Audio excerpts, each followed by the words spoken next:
Good evening. Thanks again for attending here tonight. My name is Joseph Bertrand. I'm the chairman of the Permanent Building Committee. And as you may recall, hopefully some of you were here last fall when we had our initial abutters meeting. And at that time, we promised that we would have another one prior to construction, of the beginning of the construction. And that is what we're here tonight. So tonight, we're going to go over essentially the logistics regarding the construction of the new high school, the time period involved, and with us are the contractor, the architects, and what's known as the project managers, along with members of the Permanent Building Committee who are here with you tonight. So with that, Greg, if you want to take it over. Thank you, Joe, and welcome everybody. Let's click on to the next slide, please, Tim. So we'd like to start with a few introductions.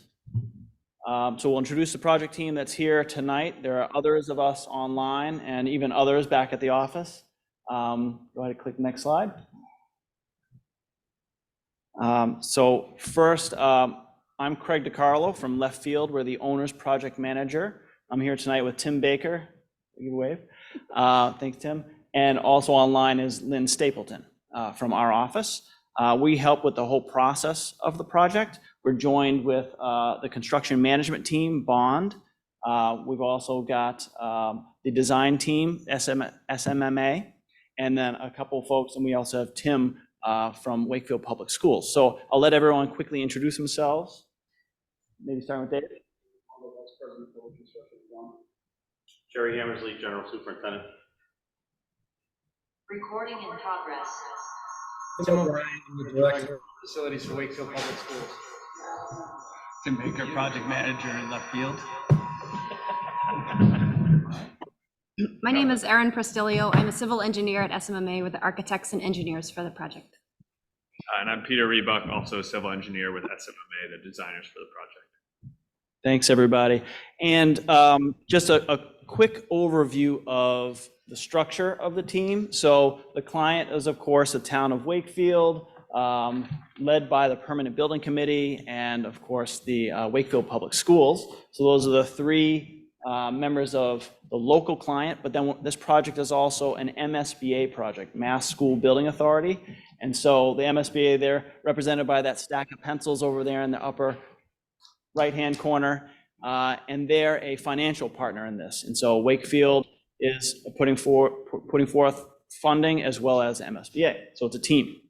As mentioned earlier, Left Field is the owner's project manager, the designers SMMA, and construction manager Bond, and together we're the project team.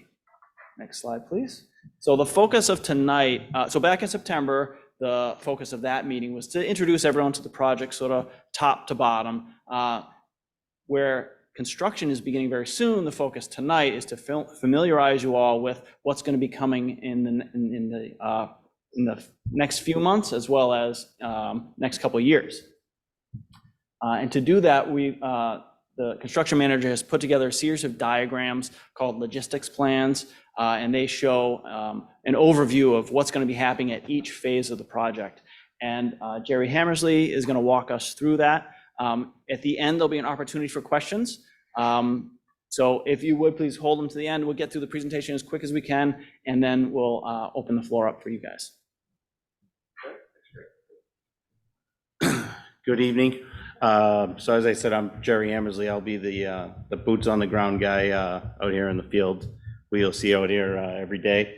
But as Craig said, these diagrams that we have kind of show basically a moment in time. So this is starting in March next month on the 18th. We would mobilize to the site.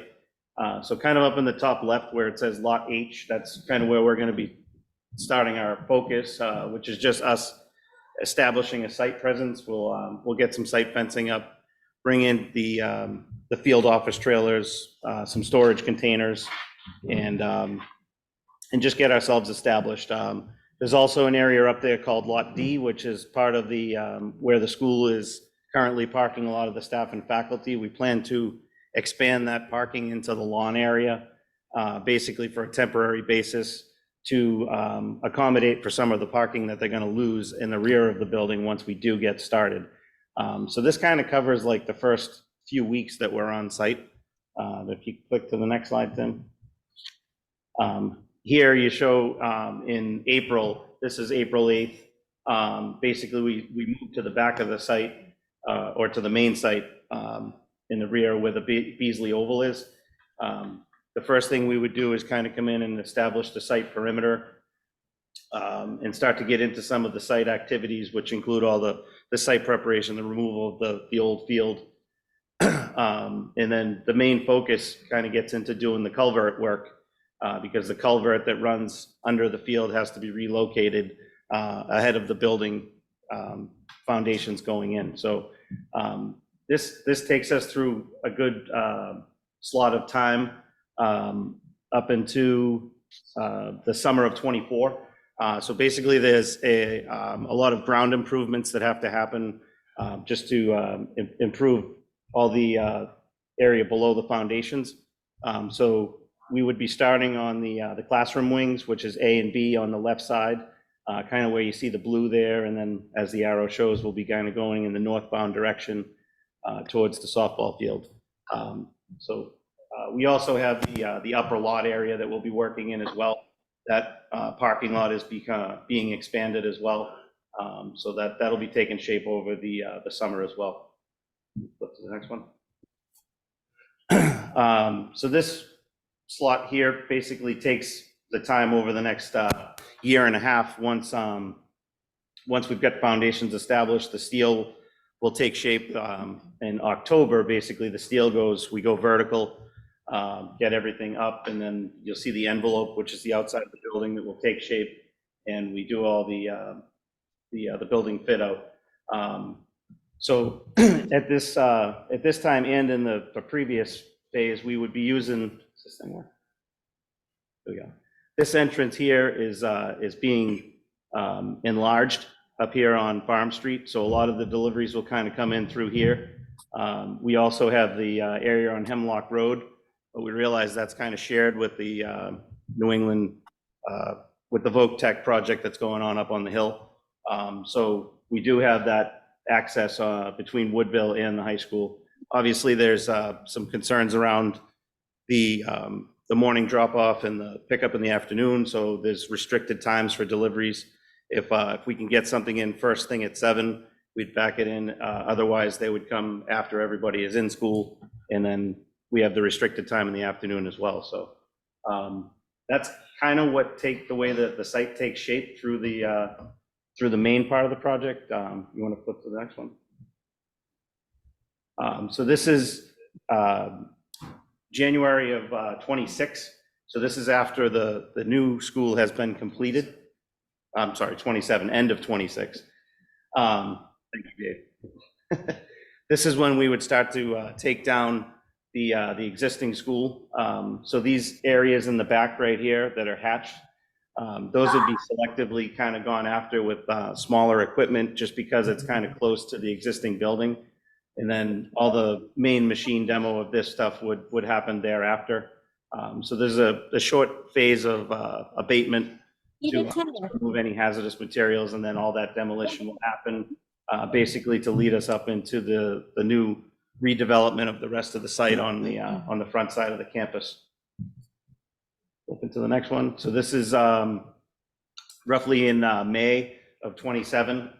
This would take us basically through the end of the project. Like I said, this is all the site development. And again, we're still utilizing this area here, and we have another entrance over here that we're also using to gain access to that front side. And this also sort of keeps us now separated more from the high school traffic, but still have that restricted kind of use around the Woodville School with those times in the morning and the afternoon.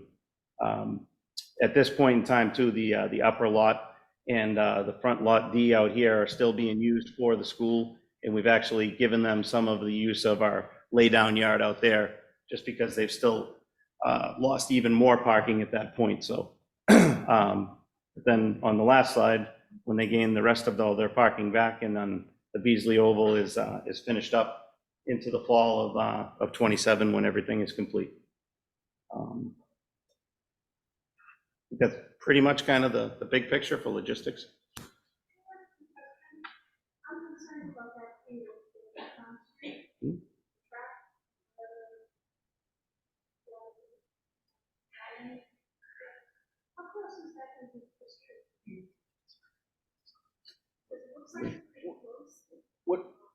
Would it be okay if we have a few more slides, would it be okay if we brought that up at the end? That way we can. Understood. We will definitely address that once we get through our slides. What's the next one, Tim? This is me. Yep. Let me get it here.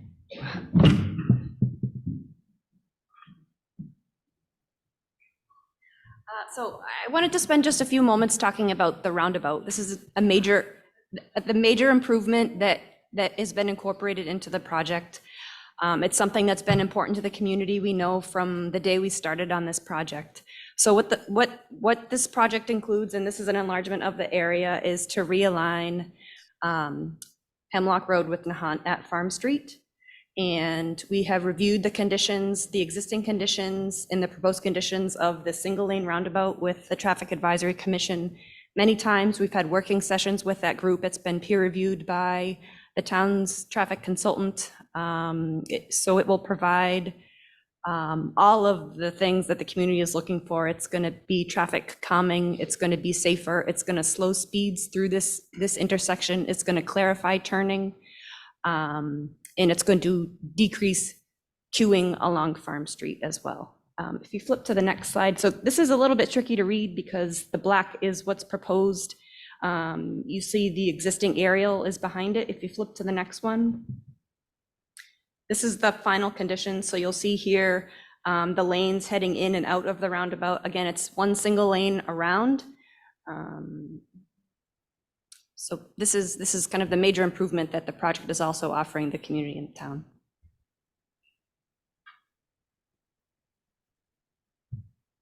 There might be more questions, but I think we're going to keep moving and then be happy to address them after.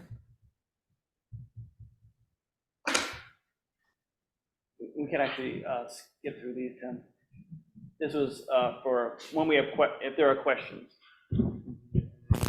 If there are questions, we can refer to those. Those are enlargements. So the next thing we wanted to introduce is the idea of pre-construction surveys. So as a way to do our due diligence and to protect everyone involved, the team is offering an opportunity to have your house surveyed, confidentially video surveyed, in order to document the existing conditions. That way, if something happens to your home, we can see the videos before construction and look at the condition after construction, and we'll know that something took place. Oh, yes, thank you, Dave. And one thing that is important to know is that this project involves no blasting. So yes, I can see the smile. So I know everybody's worried about that. I know Northeast Metro Tech had a lot of blasting. Our project will have no blasting. We're just less underground rock. So the yellow properties are the ones that we've identified as being closest to the project, and you'll receive later this week or early next week a letter that explains what we're proposing. It is totally voluntary. If you do not want to participate, that is fine. And there'll be, I presume there'll be an opportunity for questions. The company who is going to be performing that survey, I'm sure if there are any questions about the process, they'll be happy to answer them. That same company that we're using for this has done it for us on other schools, but close to others. It really protects everybody's interests. So. Are we going to get rid of that rock?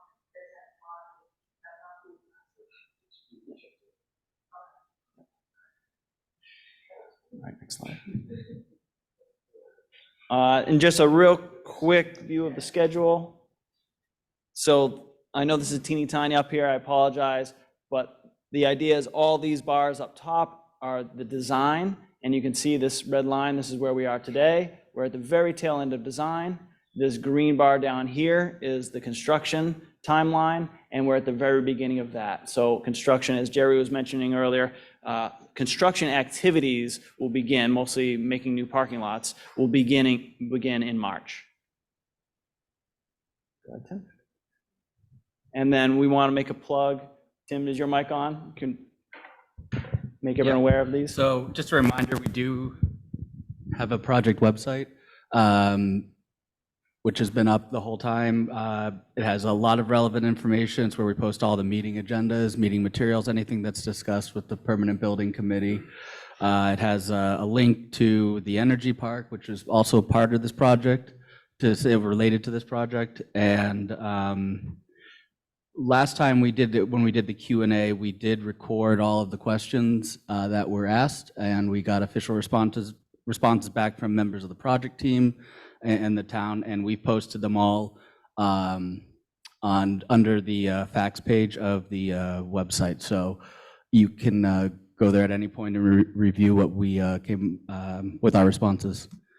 And again, you'll probably have more questions as the project progresses. So we have a email. It's the same exact as the website, Wakefield mhsproject@gmail.com. And we will respond to your email if you send us one. Thank you, Tim.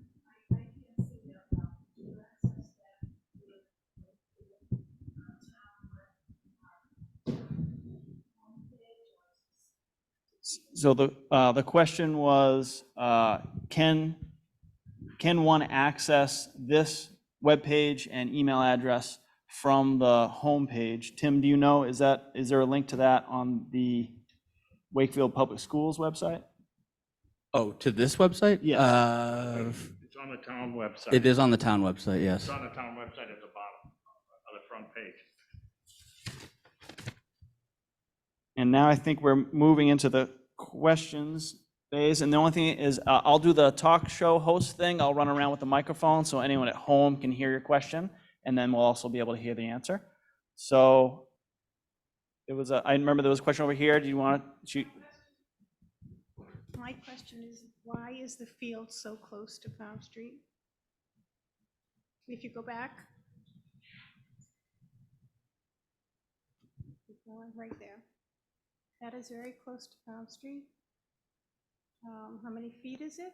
Because of the traffic, number one. Number two is footballs, soccer balls, flying out. You can fly on the street. So I can answer some of those questions for you. So the track has been planned. It's about 30 feet from the roadway, which is about how close the existing parking is between Farm Street and the school, if you think about it that way. There's a row of angled parking at the front of the school. That's about how close the field will be to the road. 30 feet. There's also a grade difference, so that the field is going to be at a different grade than the existing parking. It's going to be a few feet lower as well. I have. They do. We're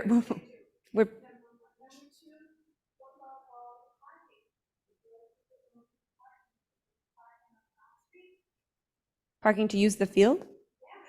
So we're actually have expanded the parking. The project is providing an increase of parking spaces between a few additional spaces at the high school and the expansion of the upper lot. It's actually more parking than.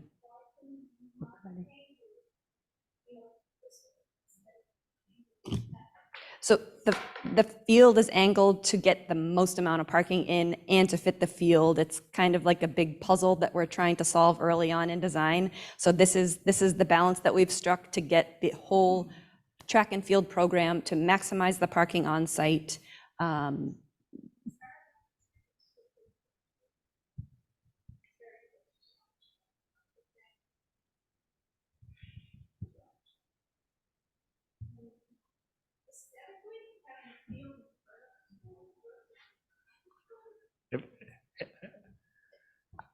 The fields at Galvin are closer to the street at Galvin than this will be to Farm Street.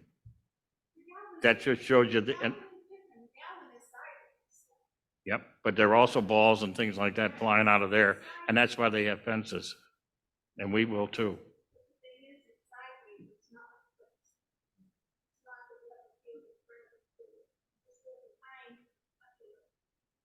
Well, unfortunately, we were limited in space, and this is the best design that we could get out of it.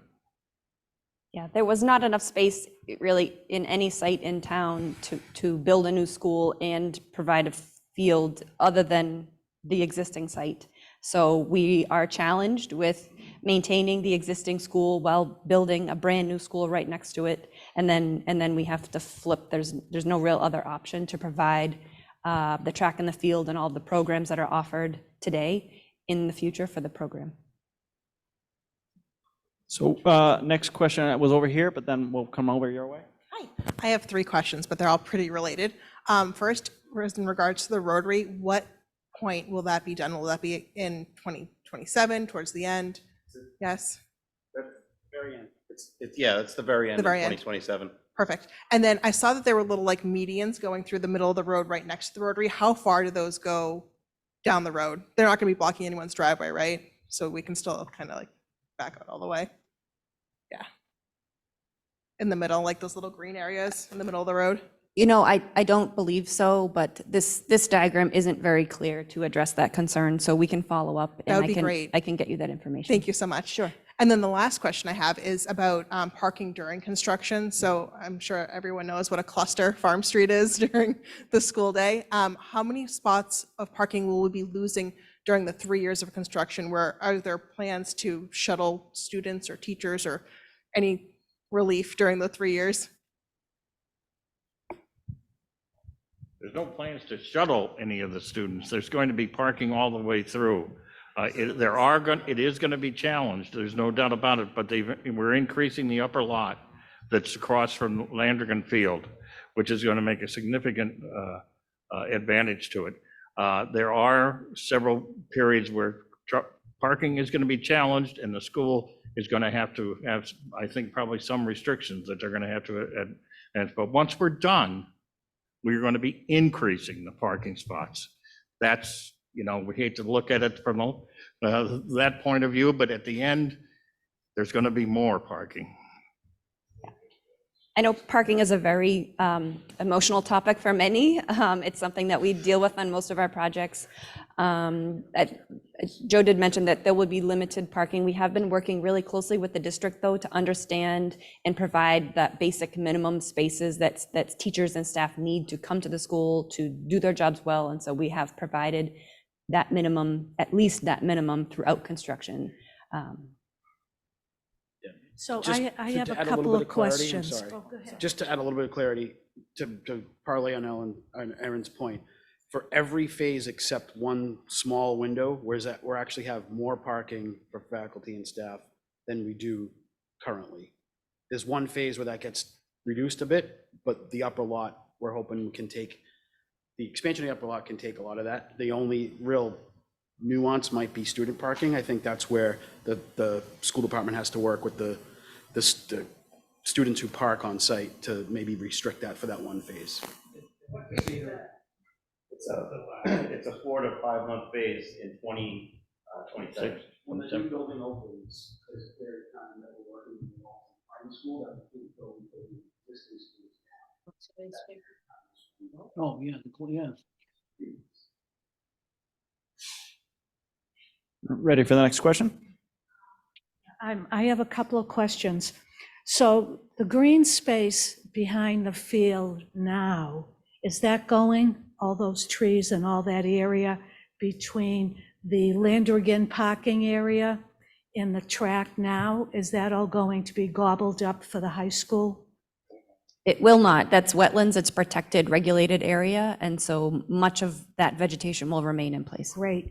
And what about the Wakefield Municipal Gas and Light Energy Park? When is that going to be built? Is that going to be done simultaneously? Yes. Do we know the exact date that it's going to be finished? They're working on it this summer. In terms of the time that it will be completed, I can't answer that, but they're going to be doing the work in the roadway this summer. Okay. So up until when can we use the track or that whole area? Is that in March, that's no longer available to us? Basically, April April. 1st. April, okay. And does the softball field go away? No. So that stays, and we There's a have, period of time when the culvert has to go through there, okay, but it's going to be rebuilt. After it's done this summer, there's going to be a period of time where they have to take the culvert all the way through the field, but then it will be okay, so they'll be able to play games there this summer and, Not this summer, this spring. okay, okay. And my biggest concern is, number one, the staging area. Have you decided where that's going? There was lot H. Which is where? If you take a look at the upper left, oh, I don't have that. You got a So, pen? so I guess my question here. is that the town dump? Did you decide that that would be the staging area? No. Okay, great. And then. Okay, great. And then lastly, there was some discussion about trucks coming in and out of town. So if they have materials to deliver off of Route 1, they'll come down Farm Street. I'm assuming if they're on 128, they're not coming down to Hahn Street, but they're following that 129 truck route through town, down Salem, and onto Farm Street. Is that accurate? They would come down either 129 or Montrose to get into, Okay, so they will not come down to Hahn Street. but mostly 129, I'm sure. Well, I have to tell you, we have a lot going on the Hahn Street. We've got a big issue around a 100-unit building, a 34-unit building, and we cannot stand more traffic coming down the Hahn Street. None of our truck routes involve Nahant Street. Okay, great.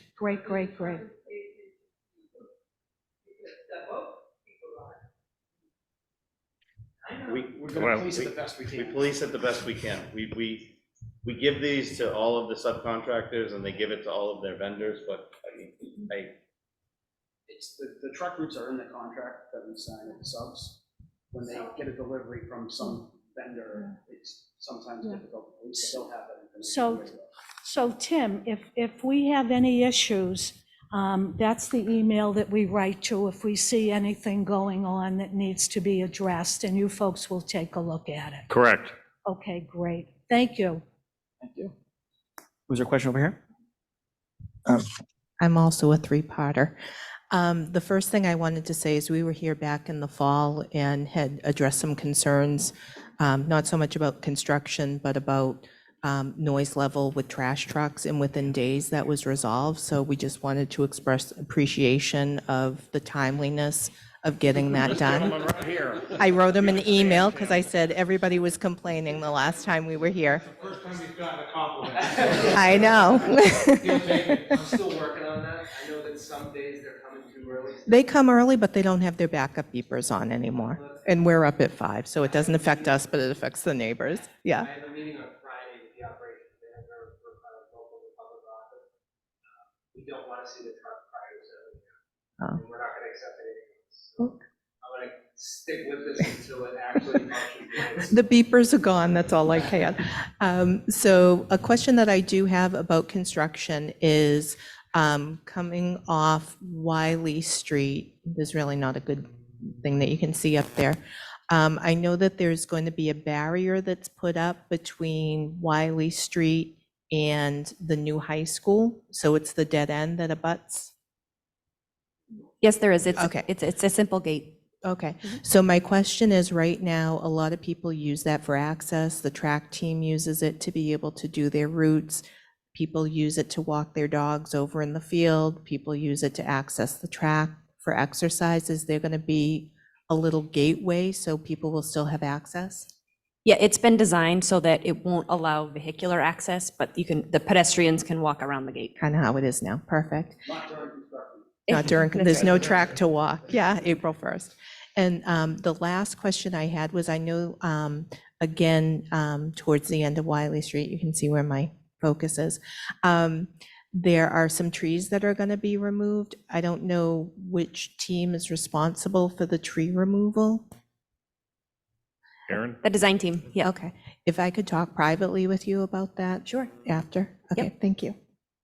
I just want to add that Nahant Street, I don't know whether or not you know, is excludes trucks. There's big signs there saying that, trucks can't go down that street. So there was a question They we do it had, anyway. oh, sorry. So there's a question we had online. Tim, would you like to read it? If Ken Graham can just unmute himself and ask the question. He raised his hand, so he didn't type anything. No problem. Thank you very much. I have two comments, actually. One's a question, one's a comment. Earlier in a previous presentation, somebody provided the picture of the Beasley, the future state, and it did show that it was the grade was completely different, as well as there was fencing. So whoever asked that question before, if they reference a previous statement, they could look at it. Two is a question for Wiley Street. That we currently have a lot of folks that run past, especially for school sports, that are both, for fall and also spring sports. They run through here as part of their warm up or long distance runs. In addition, I know that there's a lot of students that walk through Wiley Street and do the cut through. Is that still going to be accessible from April through whenever, or is that going to be completely shut off? It's gonna be shut off.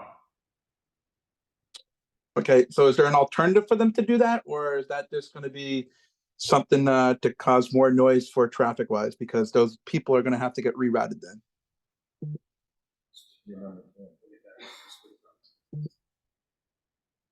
Didn't understand. Where is it referring to? He's asking if there's an alternative for people to come in from that. Because I know that there's a lot of folks that come through Wiley Street. That's why I'm asking, that go through that dead end area, that connection spot. Didn't know if there was going to be a little bit of a breezeway or some way that they can still kind of walk around the fence or something to go through, because again, for sport purposes and also for students walking to and from school. I think the answer right now is we don't have an answer for you at this moment, but we are going to put our heads together and come back to you with the response. Thank you. Other questions? I know the Rotary's not coming until the end of the project, but is the streets going to be widened, Nahant Farm and Hemlock? Generally speaking, they're not going to be widened. There's going to be it might seem like there's going to be some widening because the angle will change, but generally speaking, it's going to be a single lane in all directions. And what are the plans for the crosswalks? We have planned crosswalks. That is the plan. Is there going to be any lights or anything? We are currently working through those details with the Traffic Advisory Commission. But if you can, Tim's going to pull up that rendering that we showed. And I'm sorry, this doesn't show them quite as clear as I would like, but you can see kind of those white areas where those green islands are broken, and we have kind of crosswalks at all of the legs of the roundabout. Okay. So when it comes to the new field in the floodlights, who's going to manage the floodlights? Programmable, but I mean. Yeah, so it would be between Dennis Fazio, who is the Parks and Forest supervisor in town, and Brandon here at the high school, the athletic director. That's how we manage it currently. Right. But they'll be scheduled, and there'll be a lot of, they'll all be mostly automated. Okay, so they're going to be directed down into the field or across the field? Does anybody know? Aaron? I'm sorry, can you please repeat your question? The floodlights for the new field? The field lighting, yep. I want to know how they're going to be positioned to light the field. Because currently the lights are behind the school and they don't shine in my kitchen window. The new floodlights, I'm sure, are going to brighten my kitchen up a lot. So the approach on the field lighting is that they're actually taller poles than you have now, and the taller poles actually make it easier to direct the lights down to the playing field area. It's kind of not what you might think initially, is that taller lights might provide a larger illumination, but the taller poles really allow some focused light just on the field of play. How they're administered, I would imagine it's going to be something similar to what happens today. Well, they'll be scheduled to turn off at a certain point every night.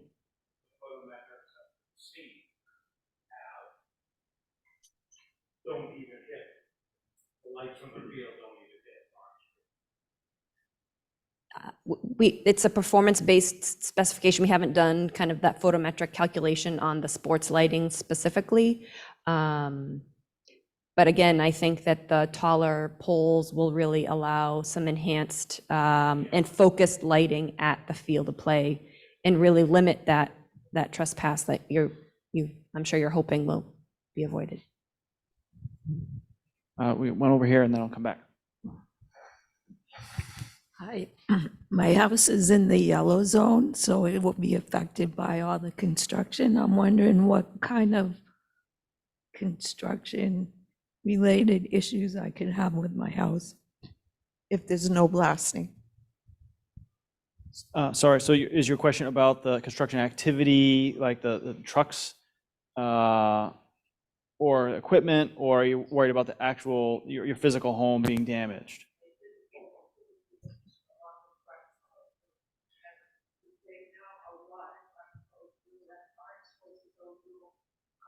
On the corner of Nahat Street, a lot of trucks go through, they go through to go over to the pit. The beeping is nonstop all day and all night. And sometimes my house is shaking all the time. So that, I think, will be one of the benefits of doing the pre-construction survey, if you're interested, where they'll document your home and so to ensure that nothing happens to it. We're also providing vibration monitoring during the construction to be able to monitor just how much, if any, vibration is escaping the planned pathway. And that way, if it does trigger those alarms, we can know we can try something different or stop what we're doing. They're right scattered around the site in strategic locations to make sure that I think that we would probably welcome that.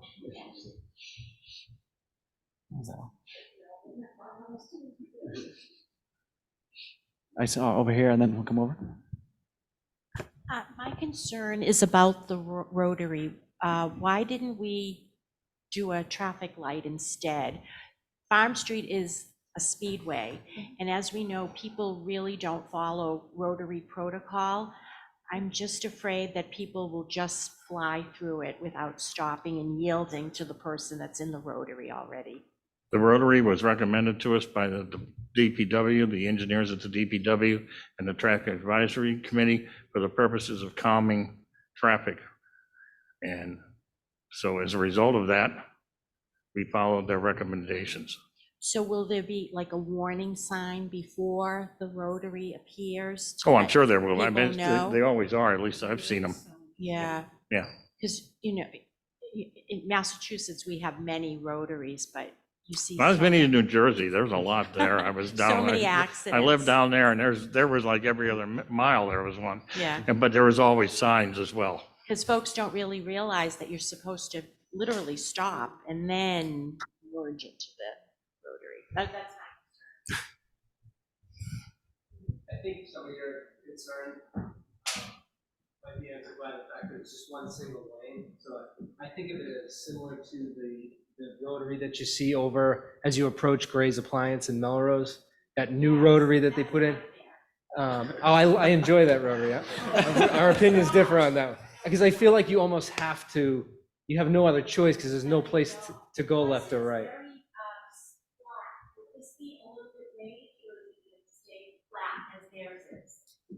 Are you talking about the middle, the circle in the middle? Yes. It's going to be a little bit raised. It won't be perfectly flat. Yeah, the one in Melrose, I believe, is flat. Okay. Anything else? Wonderful, thank you. Over here. Good evening. Just a quick question. I had asked this at our last meeting, and I know it's further down in the process of the project when the track and the field are finished. I know they're going to be set down about 4 feet, but because of their proximity to Farm Street, we talked about last time if there going to be any bollards or any type of safety mechanism to make sure that if a car coming down Farm Street is not going to jump the curb and go into the field. So again, it's something that can be, I just want it on, record that we should be thinking about security, and I would not advocate a guardrail. It's not appealing, but putting bollards may provide a little bit more safety. Sure. So to date, the plans haven't incorporated any of those physical barriers. We've talked to our traffic consultants about any sort of regulations as far as safety features. There are none. And so currently the plans don't include anything other than the grade difference, the separation. There's trees planned, there's fencing around the track. All of these features will serve as certainly at least a visual cue for those vehicles on Farm Street traveling by. Okay. Just to, again, just want it Sure. brought up to this. I've done my own safety, walks of schools. I work in a school department, I work in Wakefield, and I would just highly, advocate for some type of measure as we have children and they're going to be down there. And I get that a lot of people have looked at this, and I understand the grading of it.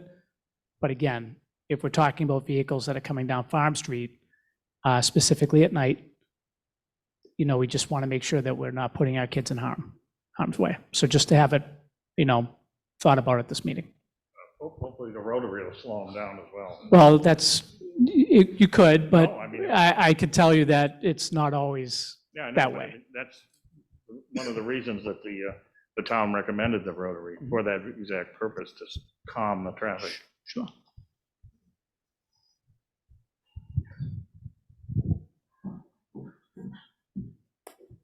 So now hearing that the fields are going to be kind of at a lower grade, now I'm concerned about the water. Have they considered about the water drainage? Because I know when you pass the fields in Melrose, it's a nightmare. Those fields are literally underwater after storms. And I know there's like a runoff of water. I don't know if it goes into like the Saugus River there. There is a drainage on Water Street of water. I would say we have a robust stormwater management system across the entire site, which includes the track, the field, and the landscape areas around the field. We've thought about how water moves through the site historically and today. We understand that you can't use the field when it's underwater, and so I would say that we have a robust stormwater system. It's been reviewed by the town engineer, and we have our local permits in place. The Conservation Commission's reviewed that as it's applicable to the Wetlands Protection Act as well.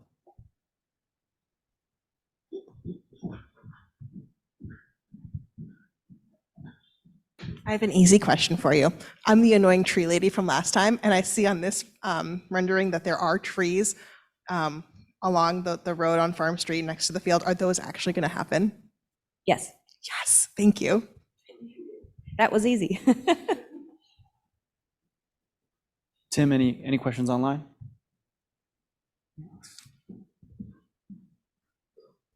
This microphone makes me a little bit nervous, but so I was at the last meeting and my biggest concern was the parking situation. And you guys did a bunch of research and you dove into the current numbers we have versus like the new builds numbers. I just from going to Wakefield High and then looking at the parking lots, it still is hard to like understand how the parking is increasing just by looking at the pictures.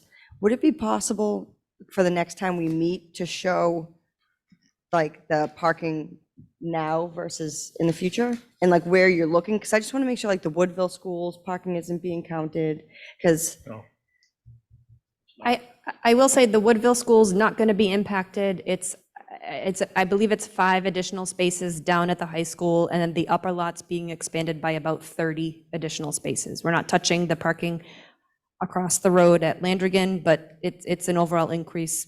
It's quite a bit more parking. I'm sorry, I can't see you. And so just a thought, so this is the last scheduled meeting that we have with just the neighbors, but what we can do is the website, we'll put that information, we'll put a couple maybe diagrams that we can post up there, so you can find it there.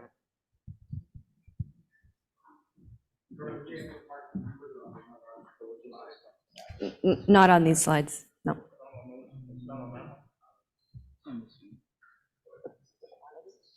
Since I live on the second house in on the Hart Street from the school, cars going down the street hit my house at like 40 miles an hour. And there's only one more house when they have to stop to go left or right. I'm wondering if they could put like some speed bumps or something around the rotary, the roads leading into the rotary to maybe slow down some of the traffic. Because the speed limit's only 20. Yeah, I think that's a fair request. That would be a request to the Traffic Advisory Commission, not necessarily to this group. But we can certainly pass along your feedback. But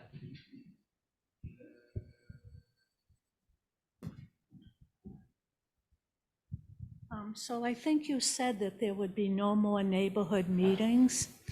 Is there any way that you would reconsider doing meetings every 6 months or so, just to keep us up to date? And I think I have no problem with that. Yeah, I think it would benefit you because you wouldn't get quite so many emails, and we'd be able to get our answers immediately. I have no problem with that. We can maybe schedule something later on and see how things are going, That would just to be see how great. things are going. But we do have the website, and they, we have people manning the website, so Yeah. keep them busy too. Yeah. Okay.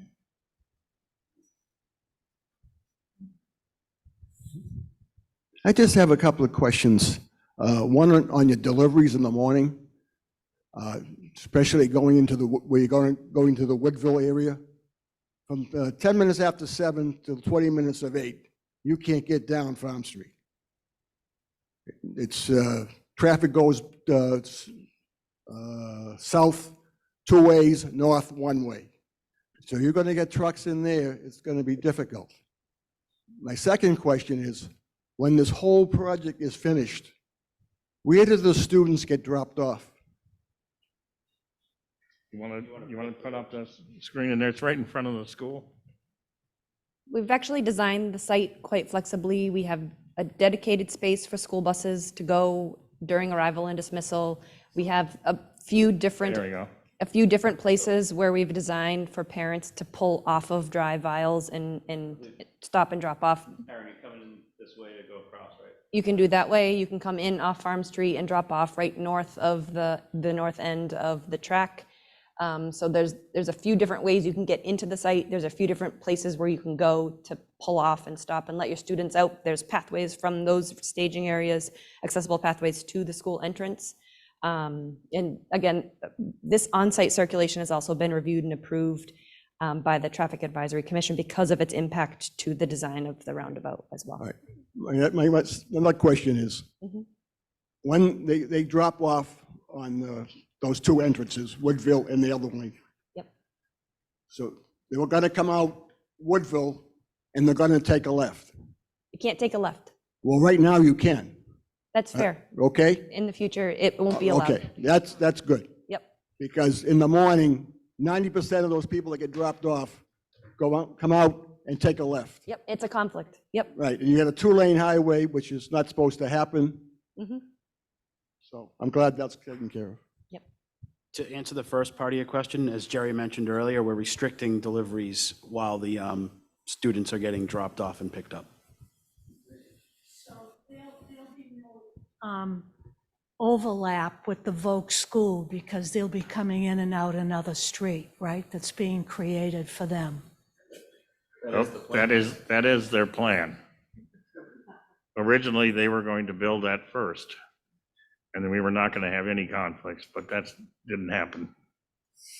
So we cannot speak on behalf of the Voc, nor would I dare. Hi, I have another easy question. What are the construction hours? And 5 days a week, I'm assuming Monday through Friday? Yeah, it's Monday through Friday, 9 obviously nothing before 7. The typical day is 3:30. Some days will probably be extended kind of during foundations and things like that, but for the most part, through construction, it'll be 7 to 3:30. Potential Saturdays. Yeah, but the typical is Monday through Not Friday. planned. The schedule that we've built doesn't assume that we need Saturdays, but if there's a stretch of bad weather, we may ask to work during the normal Saturday hours that the town allows for on Saturday. Anything Great. else?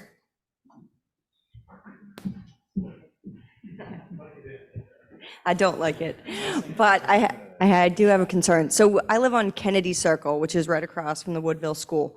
So this was new information to me. So when you leave the new high school, and you're not leaving on the Rotary, you're leaving onto Farm Street, you cannot go left? Is that what I heard? You cannot go left during the peak arrival and dismissal times. Okay, so my concern now is that people go right and they come straight into my street, turn around and go as if they had gone left. So if I have this concern, should I talk to the Traffic Advisory Commission? Is that Yep, my? You should. contact? I will say that if you have to go generally south, Yep, that we've kind of changed our on-site circulation to allow those folks to come out on Hemlock and then come up to the roundabout and head south. right. So that you That's what don't we have hope they that do. kind of thing going on that you're Okay. talking about. Okay, do you guys have a contact at the Traffic Advisory Commission? Lieutenant Anderson? Lieutenant Anderson, thank you. Police Department?